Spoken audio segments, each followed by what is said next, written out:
Kosel Maravi Elul 5785.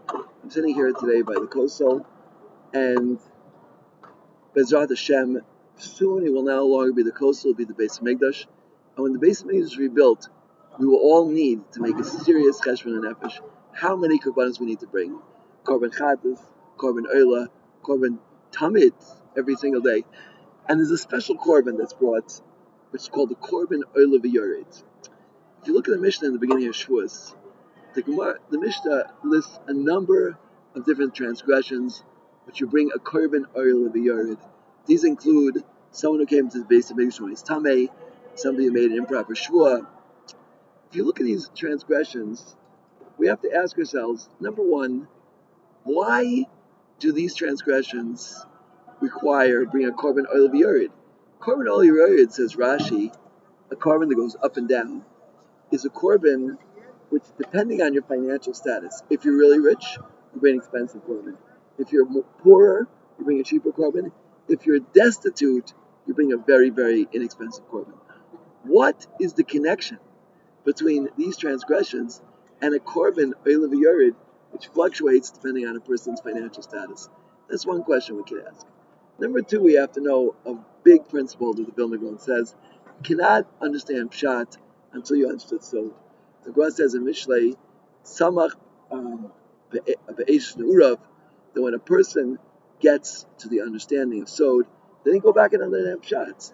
In order to understand why a person needs to bring a korban oil v'yored, a person has to understand what is the deeper Kabbalistic significance of the korban oil v'yored. So the Kuni Zohar in Tikkun Yud Ches 18 says as follows. Right? We know there's many ways to write Hashem's name. If you look in the Siddur, on Rosh Chodesh davening, the name of Hashem is written in many different ways, the letters arranged in many different ways. One of these ways is Yud K K Vav, right? Instead of having the Hey after the Vav, having the Hey before the Vav. And the Zohar explains that the reason that the Shem Hashem is written sometimes in this way is because it means the Malchus goes up. The last letter, Hey, which is Malchus, goes up. What does it mean that the Malchus goes up? What does that mean that the Malchus goes up? There are 10 spheres, and the sphere of Malchus is the sphere of Hashem's manifestation in this world. When you see Hashem, when you experience the Borei Olam, when you feel His presence, that is called Malchus. And the place of Malchus was the Beis Hamikdash. When the Beis Hamikdash existed, a person had to bring a korban oaf, a bird offering. They would first rip open the stomach, pull out the innards, throw it on the floor, and it would disappear.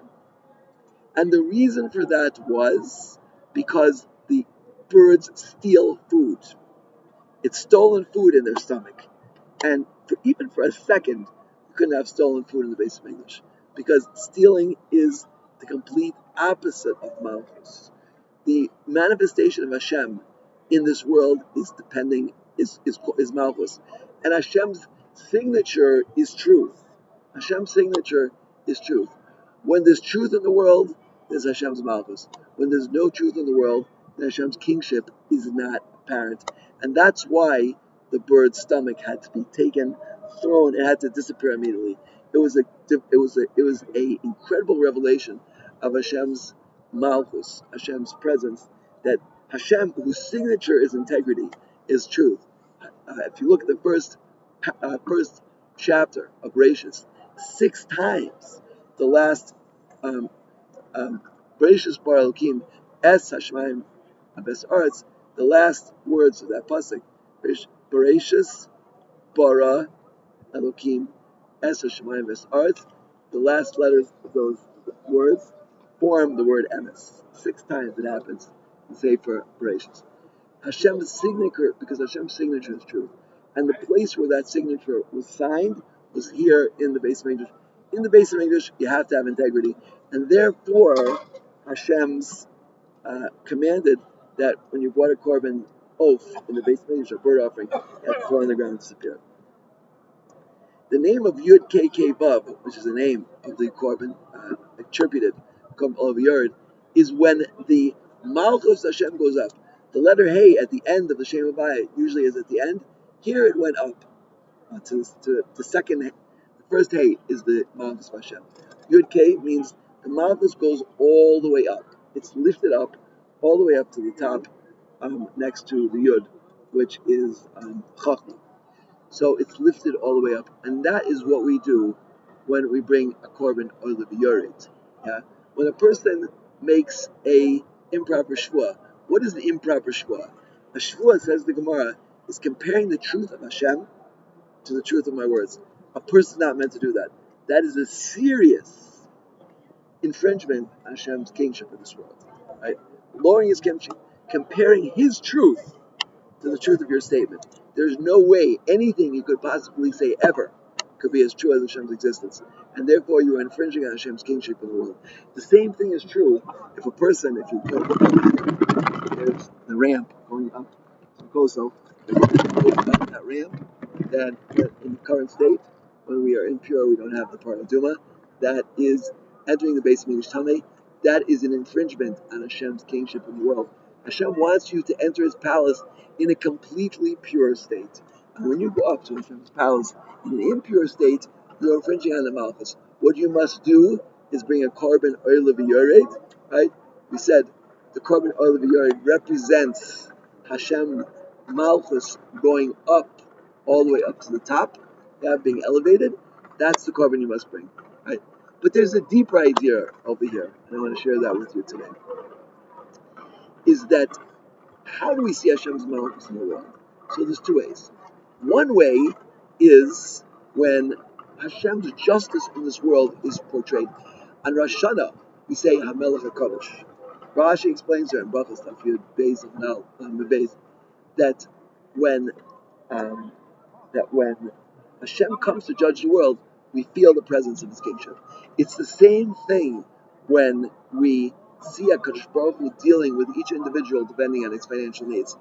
Right? When Hashem treats everybody according to his special needs, then that is a revelation of Hashem's kingship in the world. And that's what happens with the korban oil of yored.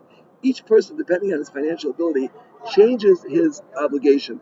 How his korban is brought, that is a gili, that is a revelation of Hashem's kingship in the world. That's one way. But there's another way, and this is my message here today, in Elul 5785, is that when a person acts with integrity, when his life is saturated with integrity, then Hashem's kingship is revealed in this world. I want to tell you two stories, and I'll conclude with that. I was once in a taxi, and the taxi driver asked me the following question. When you say Kaddish, you say Yiskadel v'Yiskadesh Shmei Rabbah. We are sanctifying Hashem's name in this world. How do we do that? It says we're going to do that. It should happen, but how do we do that? Said the taxi driver, if you look at the first four words of Kaddish, Yiskadel v'Yiskadesh Shmei Rabbah, the first letters spell the word Yosher. Acting with integrity, that is how we sanctify Hashem's name in this world. That's how we elevate His kingship in this world. And I once asked the Novominsker Rebbe on this same theme of saturating life with integrity. I asked him, Mishnah says that many Mishnayos in Pirkei Avos start with Hu Omer. The bartender explains that was their mantra, that was their slogan, that was their catchphrase. Whenever they got up to speak, they always spoke about the same topic. And that topic was, as says the Muri, whatever the need of the generation was. Each generation has a special need. Each generation is different. Every generation, the Tanoim spoke about the needs of that generation. I asked Novominsker Rebbe, if there was a Tana alive in our generation, what would his Huay Omer be? What would he constantly saying over and over again? This was 20 years ago. Perhaps it's changed since then. But the Novominsker Rebbe told me, he said, I can't answer your question. I said, why not? Because it's too simple. So I said, well, I'm dumb. Maybe you could enlighten me. So said Novominsker Rebbe, Rav Yaakov Proa, Zatzal. He said, to be an Er L'Chayid. He said, you know what it means, an Er L'Chayid? It means your life is saturated with integrity. Everything you do, everything you say, every action you make, every breath you take, every step you take, it's saturated with integrity. When you have a financial dealing with somebody, non-Jewish or Jewish, you are so careful not to infringe on even the slightest level of integrity in your actions, in your speech, in your business, in your thought, everything. Saturate your life with integrity. This is how we can have an Elul where we are oile to the highest levels, just like the Kohen Orel of Yerd brought a person up. If he infringed on Hashem's malchus, which we've all done, we've all done things. Be honest with yourself.